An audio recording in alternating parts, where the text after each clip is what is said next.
The broadcast is now starting. All attendees are in listen-only mode. Dobrý den, já vás vítám na dnešním pravidelném technickém webináři. Tentokrát jsme opět udělali webinář ve spolupráci se společností Invicti Security, respektive divizí části Acunetix. Na drátě je s náma D'Amato, který má na starosti technické věci.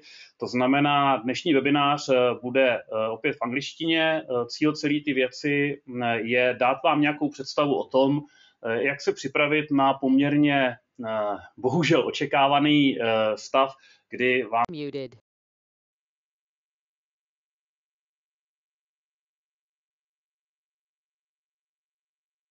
Unmuted. Ještě jednou dobrý den, omlouvám se za ticho na začátku, zapomněl jsem se odmutnout. Já jsem to udělal. Aha, tak nevím, jestli jsem byl slyšet. A pokud jsem slyšet, takže ještě jednou, vítejte na našem webináři. Téma webináře je, jak se zotavit, až vám někdo hackne website. Tohle je pravděpodobně lepší, než když vám někdo hackne website. Pokud budete mít jakýkoliv otázky, můžete je klást do chatu do otázek v češtině. Já, pokud by se vám nechtělo do té angličtiny, tak rád na konci otázky přeložím, položím znova. Right now, I would like to turn to D'Amato. Thank you for joining us, and it's all yours.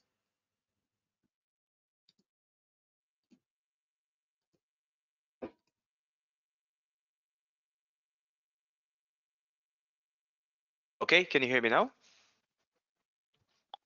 Hello? Yes? Who want to do a voice check? Can you hear me by any chance?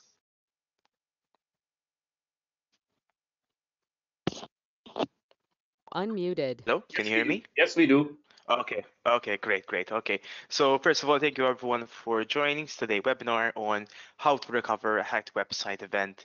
My name is D'Amato and I will be your presenter today. Now, just to start a little bit of a background on Acunetix. So we were founded in 2005.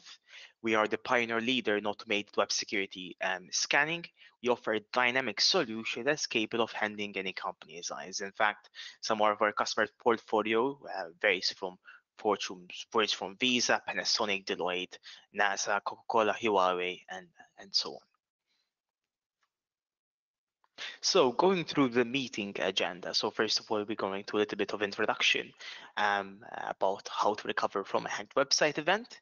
And then we'll go over the to-do list, the task that you would need to perform if you have ever, let's say, encountered such instances. And then the end will also open the chat box or maybe unmute your mic for the Q&A section. So starting off with the introduction, there is always a chance that your website will be hacked. Even if you hardened your website server and your website configuration, and even if you do regularly verify the security of your website and the web vulnerability scanner, there's always the chance that your website will be hacked. And that's also including the ability to include an application firewall. There's always a chance that you might be a victim of your website being hacked. In fact, when reacting to such emergency situations, it can be helpful if you have a short checklist of tasks to perform as part of your recovery process.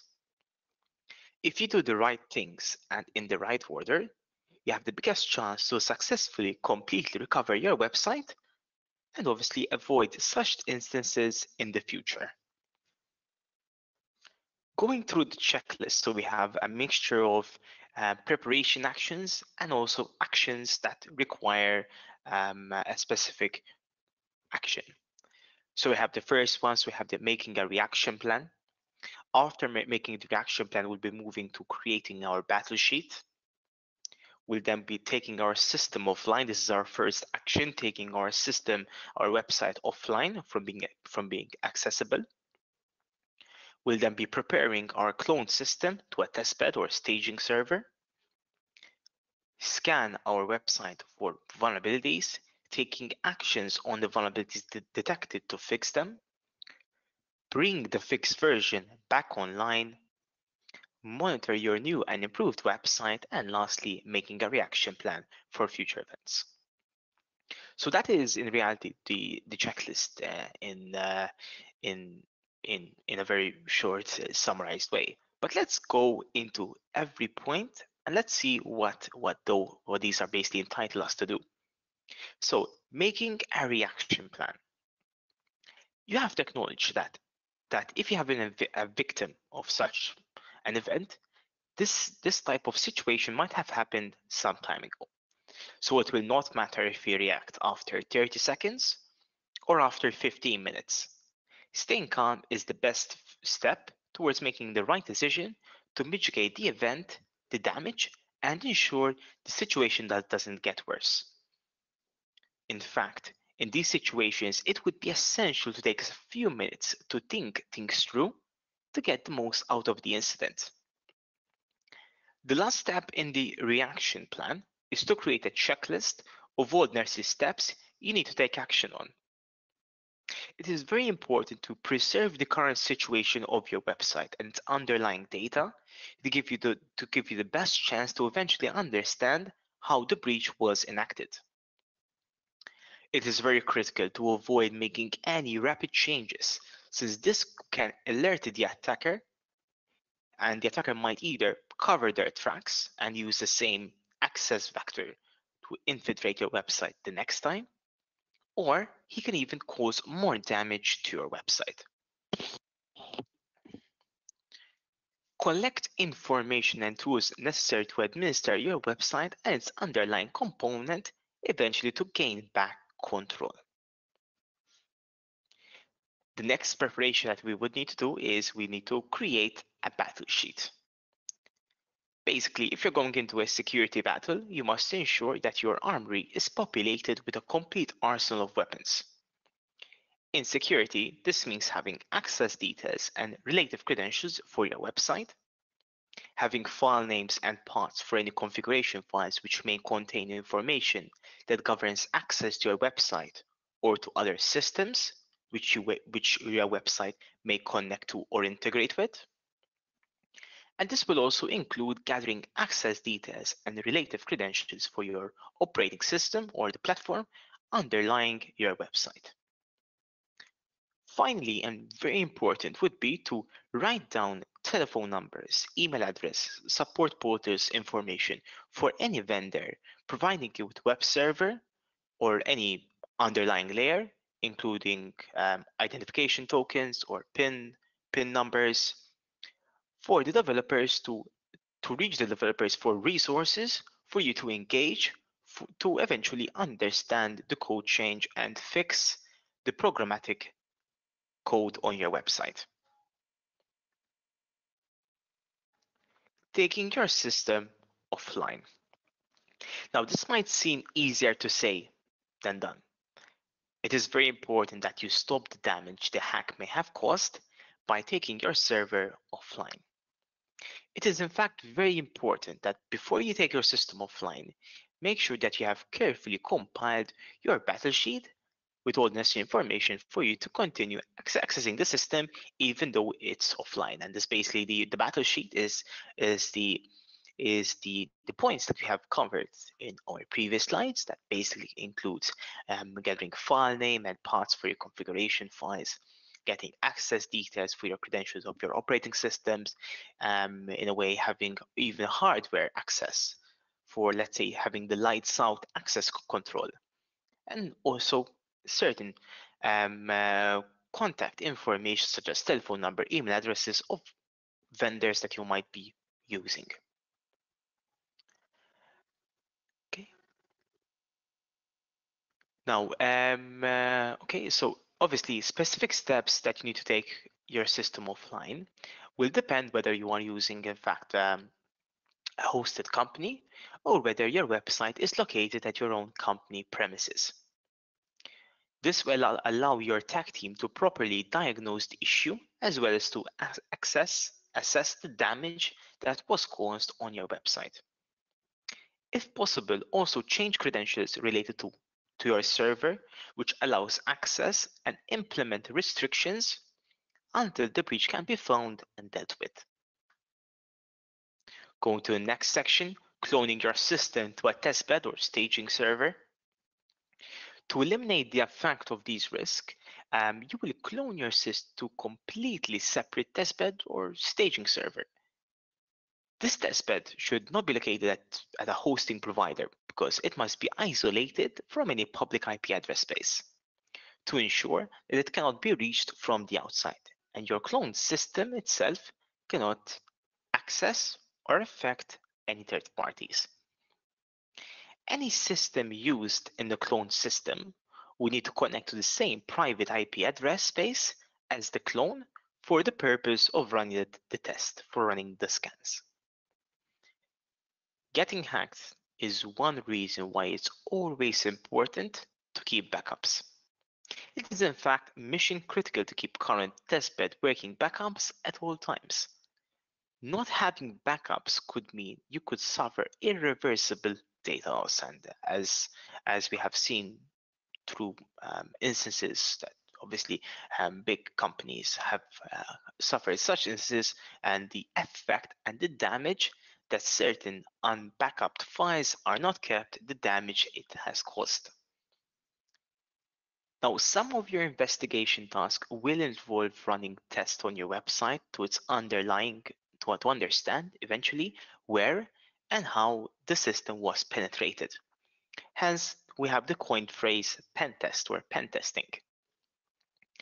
Some of these tests can be aggressive, in fact, and could either cause damage to your website or its underlying data, or in this case, possibly to any artifact left on the system by the attacker. And this is where Acunetix comes in. So scanning your website. Once the testbed is populated with a clone of your website, its underlying component, you could safely start testing your system. By using a security automated scanner, you will be able to identify the misconfigurations of your web server and its related software, identify old and known vulnerable software versions, for example, web servers, software, and operating system patches that are typically the suspects, identify insecure security access methods, for example, weak password, brute forcing, dictionary attack, or weak cipher mechanisms. Identify inappropriate access to file system location, such as directory visibility and permission issues, and run a very large battery of specific tests looking for well-known vulnerabilities. Now, the scanner, in fact, might take some time in order to run its complete battery. In this case, you could use this waiting time until the scanner completes the scan to look for at the point of entry, so where the attacker had used the access vector in order to infiltrate your website. It is very critical to find the actual point of entry, in fact, that triggered this event. Even if you were to do a complete restore from a backup that would eliminate any damage caused by the attacker, it is only reasonable to assume the attacker can very easily gain access again using the same access method. In fact, some of the key features to investigate would be scan for malicious code, scan for vulnerabilities, scan for viruses and malware, compare hacked files against known cleanups and backups, check your access logs to see who was doing what and when, check for unknown or mismatched files on the server, check for repeating patterns in your server logs. And hopefully, by painstaking your investigation of log files, running processes, and looking into file system content, this will allow you to identify the security flaw and the entry point. Fixing the vulnerabilities. Now this might seem obvious, but it's critically important to check that if you have implemented a fix, you should repeat the automation scan to confirm that the fixes are in fact effective. Now, after this has been completed, you can now proceed to implement the code improvement or the server update to prevent this event from happening again. But I would like to emphasize that even though if you implemented a fix does not mean it has fixed the issue straight away. Certain fixes might still be exploitable, and it's very important that you would rerun certain checks, retesting on certain vulnerabilities to ensure that the vulnerabilities are the fixes are in fact effective. Remember, there's no such thing as 100% perfect security, but it is possible to add many layers of protection to greatly fortify your security of your website.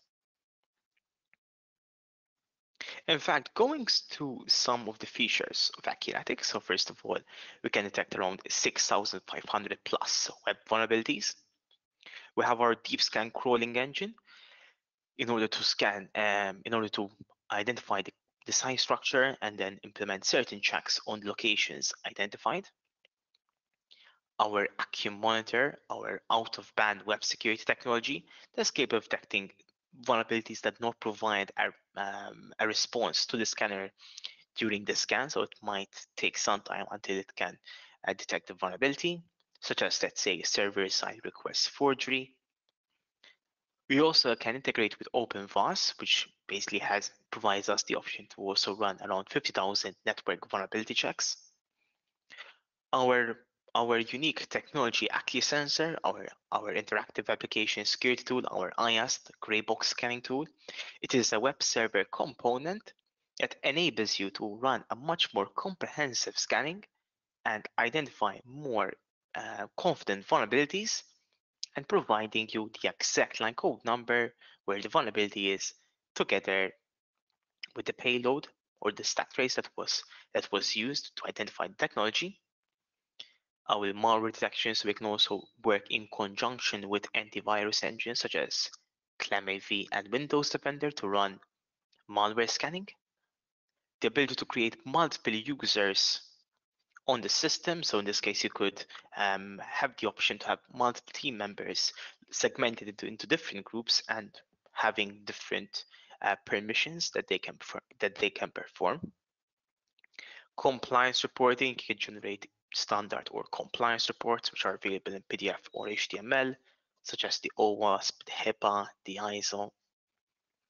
Our smart scanning technology, our technology that enables the scanner to reduce the scanning time by having the ability to prioritize the web pages based on uniqueness, and therefore those pages which are using the same framework, the same structure, will then be decreasing the prioritization and increasing the prioritization on unique pages. Launch a full scan first on the unique pages in order to identify the majority of the vulnerabilities in the first 20% of the scan. Our proof of exploit, our proof-based scanning technology, that besides giving you a normal alert that the vulnerability exists, is basically located on your website, but also giving you proof, giving you sensitive data that should not be reachable by the scanner, but Acunetix was able to do so as proof of how this is in fact a vulnerability. And another feature is the incremental scanning, the ability to reduce the scan time by more than 90% by only scanning those pages which are new or have been added compared to the last scan. So we'll be focusing our scan time, our scanning on new locations only or edited locations in order to avoid redoing the work that it has done in the previous scan. Going back to the presentation, so our 7th action, so bring the fixed version back online. And now that the cleanup is completed, suspicious files have been removed and suspicious processes have been stopped, and the point of entry has been secured and other security measures are in place, you can bring your website back online. If you have any doubt about fully contained and reverse the work of the attacker, you should deploy a new web server host and redeploy your sanitized website and its component to this new host. If you run an open source CMS, such as WordPress websites, it may be a good idea to install the newest version from scratch with limited number of plugins and obviously using the latest version. Monitor your new and improved website. So once your website is back up and running, do not breathe too easily, however, because you still need to make sure that your fixes are in fact effective. In particular, you should devise some way by monitoring log messages, for example, to have an early warning system of an attacker trying to get into your system via the same access vector that you have just fixed or a new one. If the attacker does manage to get back in, then you have either not identified the entry point correctly, you have not identified all of them, or the fixes that you have implemented are in fact inadequate. Going to the last slide, so making a reaction plan for future events.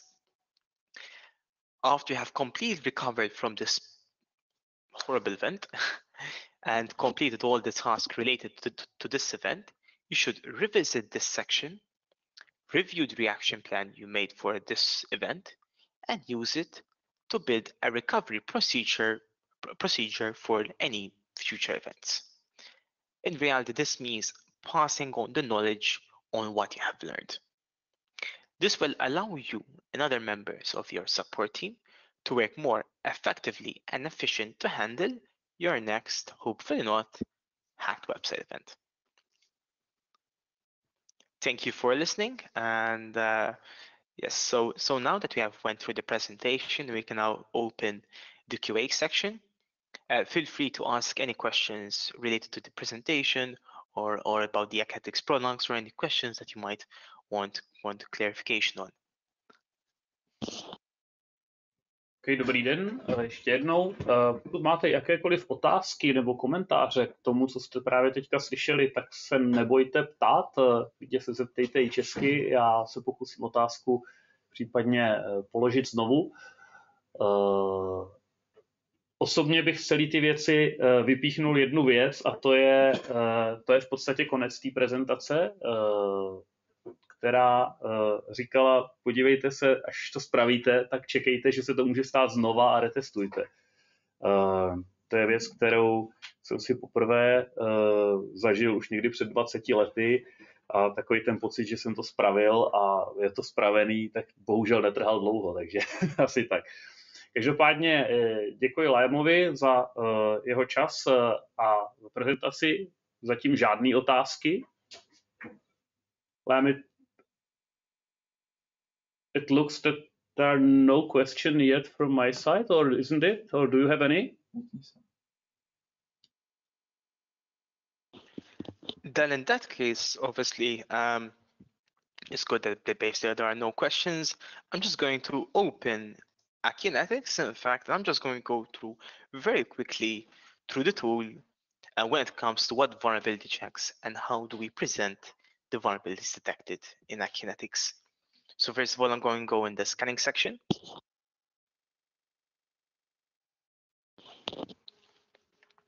And over here, this would be a typical dashboard of a scan being completed. So in this case, we have the total scan duration, the total request sent, the average response time, and total paths identified, followed by with the target information, hosts that might be potential targets for you, that might be potential websites that your organization might own. And if you look at the vulnerability section, if we look at, for example, a SQL injection, this will have the URL of where the page is and the vulnerability is located, the parameters that were used, the attack details, the proof of exploit. So this one, in this case, we're able to get the AccuArt database name, the vulnerability info, the request we have sent, and the response which I have received,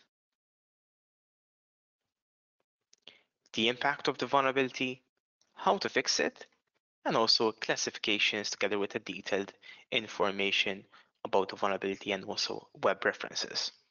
Now from the top, you also have the site structure, so you can also see the entire site locations that were identified throughout my scanning. And if I go back to the vulnerability section and open an Acunetix sensor vulnerability, as we have seen, besides giving you the details that we have seen in the previous SQL injection, this will also give you the exact line code number and in this case the query that was conducted to get the vulnerability, to get the SQL injection vulnerability. You can also change the vulnerability status from open, fixed, ignored, or false positive, together with the ability to generate standard or compliance report. If you look at the reporting section in this case and open a specific, let's say, comprehensive report, this will give us the scanning details such as the target, the scan type, the scan time, duration, total request, the average response time and maximum response time, together with a list of all the high, medium, low informational vulnerabilities.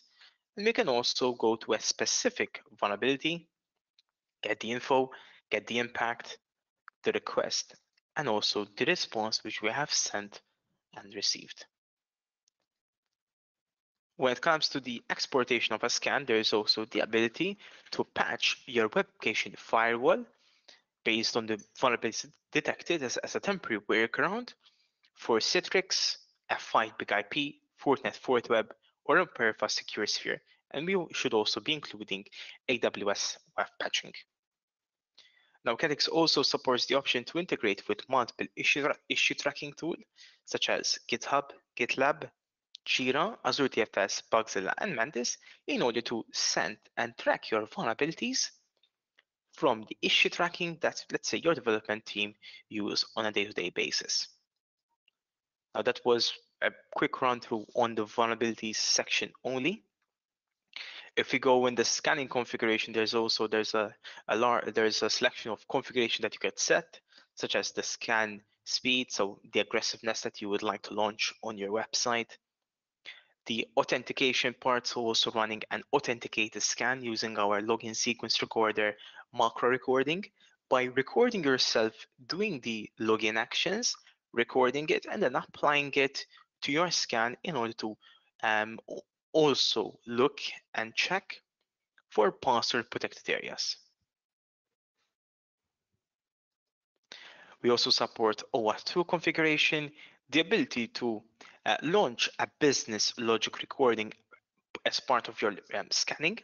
So the BLR, the business logic recorder, enables you to record a specific sequential steps that you can let's say there's a complex steps, record them and then apply those steps to your scanning.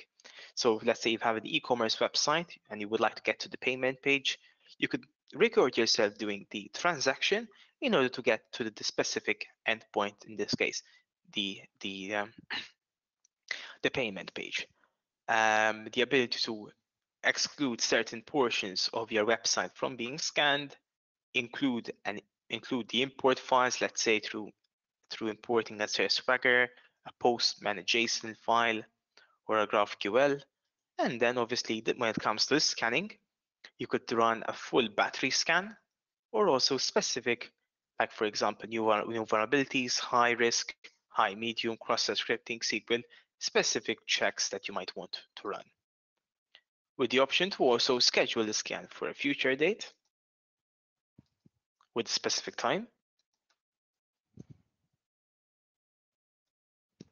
or also schedule a recurrent scan. So this will start tomorrow, but after that it will run on a daily basis, weekly basis, monthly, quarterly, yearly, or a custom frequency in order basically to add the frequency of our scanning. Okay, any questions about Acunetix? Maybe you would like to ask. Just let you know it's also cross-platform supported, so it can also run on Mac, Windows, and also Linux operating system. And it's also very lightweighted when it comes to the installation. In fact, it's very easy and it does not require much resources to run the tool. So if you have any questions, please don't hesitate to unmute your mic or or basically type your question in the chat box, feel free.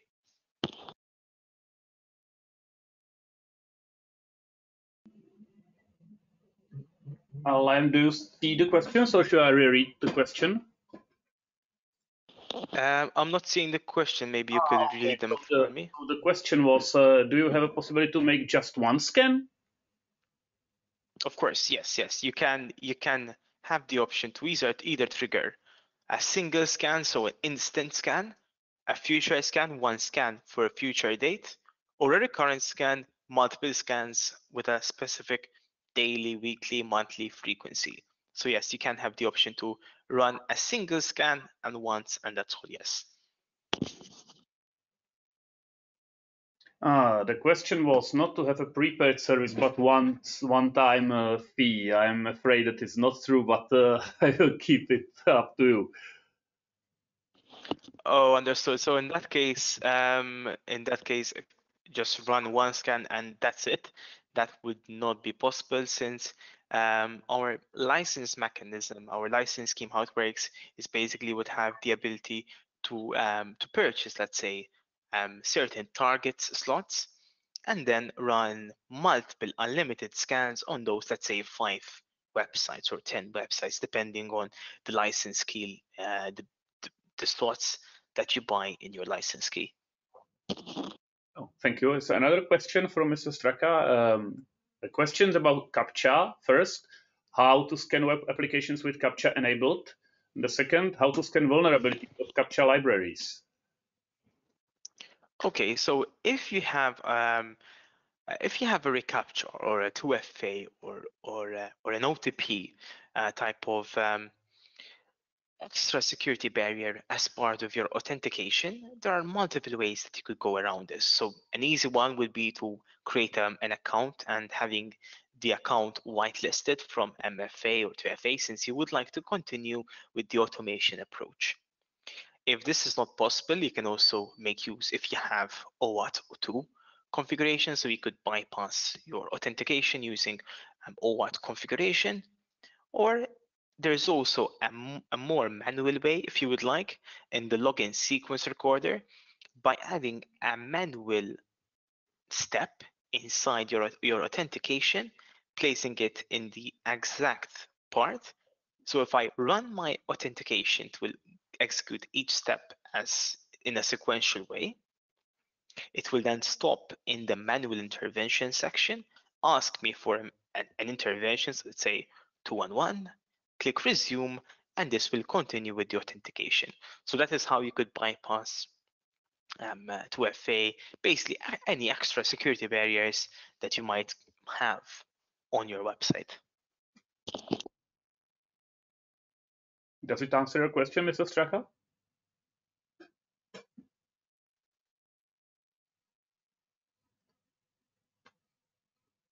Okay, seems there are no. Give me a second. Yeah. And for the second question, the second part was how to scan vulnerabilities of CAPTCHA libraries itself. Maybe you could expand a little bit on the reCAPTCHA libraries, if you may. I mean, whoever asked if you could write a little bit more detail on the reCAPTCHA libraries. Pravděpodobně otázka ještě vyžaduje doplnění. Co si přesně představujete? Vlastní knihovny nebo třetí strany?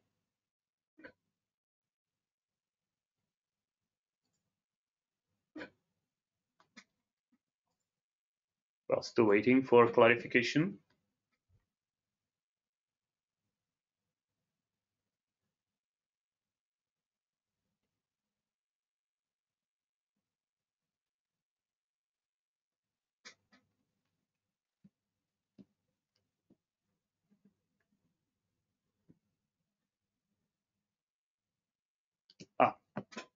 The libraries of CAPTCHA itself. It was the clarification.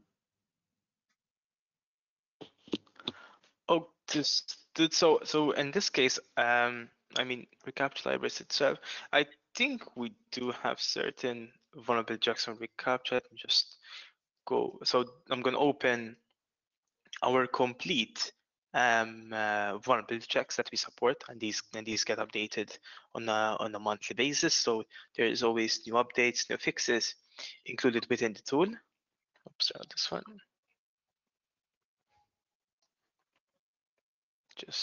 Just close this one.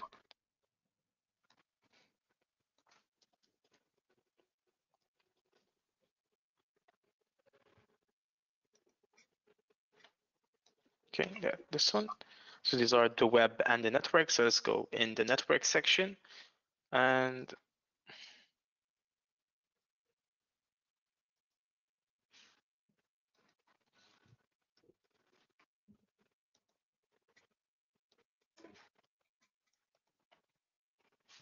it looks like it. Yeah.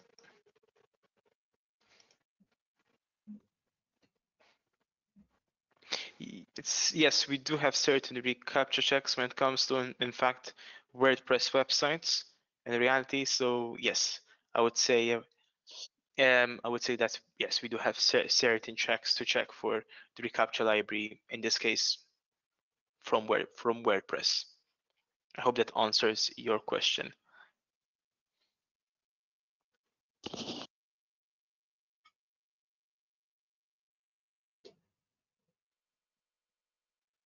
I think, correct me if I'm wrong, but I believe that the CAPTCHA libraries itself are not that often included with the website itself, because if it's only kind of wrapper or something like that, it's a question of just testing your code like any other. But when it comes to the actual, for example, reCAPTCHA site, which is usually from Google's view, simply don't have legal permission to make any vulnerability scanning directly to Google's websites, of course, because if you want to use their service, it's it's their own problem, and you are not allowed to do the testing on the third-party websites, isn't it? Yes, in fact, you are completely right. Just to give us, a small example, excuse me. Let's say you have an authentication using SSO. So that does not mean that we're going to scan Microsoft or Gmail, for example. Our scans will be part of the scope, which in this case is test PHP. So all of our attacks and all of our security checks will be done on the scope and on the website, and any third-party links going in and out will be in fact be ignored, unless you add them. But in reality, again, these are third-party websites.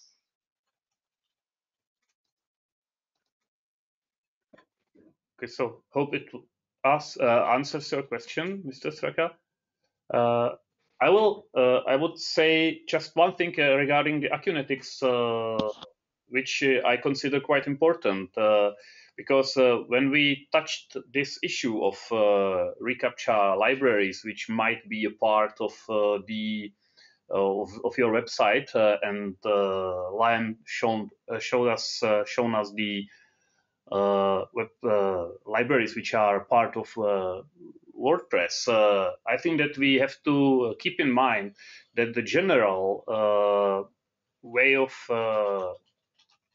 performing tasks is something which is not like signature based. Yeah, even though if we have kind of known library version, we can say, okay, this is known to be vulnerable, and we will get the information. The process of the scanning is really, I would say, automated manual process of manipulating of the parameters to find general vulnerabilities, because the software is able to detect vulnerabilities you will make in your own code. Yes, so if you have any kind of code, any library which is part of your website and you are hosted and running it on your site, it would be scanned and you will receive the proper results. It is important. Yes, it is not something like you have reCAPTCHA version 1.23 and this means that you are vulnerable. No, it is, I will try to make this parameter manipulated that way or that way to try to find cross-site scripting or maybe SQL injection or anything you like. And if you have any issue with the code you are running, regardless you wrote it your own or you import it as a third-party library, you will find a vulnerability. Only in the case it is a known vulnerability, for example, in this case, in WordPress subversion, you will get the information that, yes, this is because you have WordPress version 1, 2, 3, 4, 5.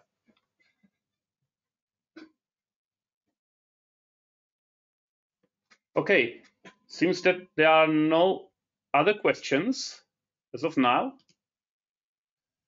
So I would like to thank Liam again for his time and for the presentation. It was really useful. And vám bych rád poděkoval za to, že jste přišli, za vaši účast a pochopitelně, pokud budete mít jakýkoliv další otázky, neváhejte, napište mi na robert.houser@pb.cz, případně kolegovi Přiklopilovi obchodní záležitosti, znamená Martin Přiklopil @pb.cz. A pokud budete chtít se vrátit k téhleté prezentaci kdykoliv do budoucnosti, tak za malou chvíli bude k dispozici samozřejmě nahrávka na YouTube. To znamená, pokud ještě nejste členem našeho YouTube kanálu, přihlaste se k odběrům. Myslím si, že tam najdete spoustu zajímavých IT věcí. Super. Tak jo, ještě jednou děkuji za váš čas. Děkuji, že jste přišli. Thank again to Liam and have a nice weekend and enjoy the weather here in Czech Republic. It's right now extremely nice, sunny, at least at our part. Okay. Mějte se hezky a nashledanou. Thank you, everyone. Have a nice day.